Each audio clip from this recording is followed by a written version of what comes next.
હેડો કે કોરું કાઢ્યું છે પેલા ગાળા સોપતા વા આ તે ચો ના પાડી હું તમારી વાટ જોઈ રહ્યો તો હેડજો હેડો ના બાસ્કેટ આ શું છે બાસ્કેટ લઈ જાવ તો શું બાસ્કેટ નહીં આમાં શું છે મોય એ તો વરસાદનું પાણી ભરાણું છે એટલે આટલું પાણી તમે ઓમથી ઓમ ઢોળી નહીં કહેતા અરે ઢોળી શું કરું છે ભૂપતજી વરસાદ અમે ભરાય છે પડી પડી મારી વાત સાંભળો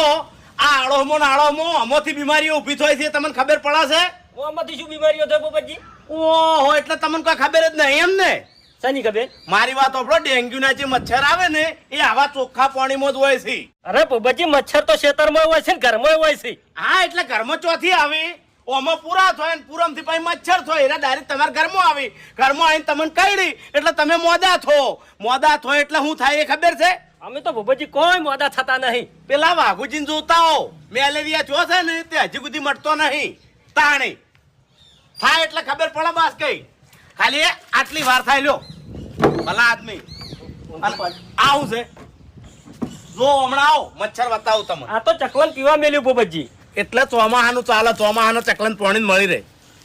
આ જો આમાં જીવાત જો આ તો ભૂપતજી એક મહિનાથી ભરેલું પડ્યું છે ને એટલે જીવાત પડી છે એટલા મહિનાથી તો પડ્યો પણ આપણે આમ કરીને આમ જોડી દે કેટલી વાર થાય ભલા આદમી અને હજી કહું છું આ બધું ચોખ્ખું કરી દો નકે દવાખાનું આવશે ને તાણી ખબર પડશે વાત કરો છો હેડો હવે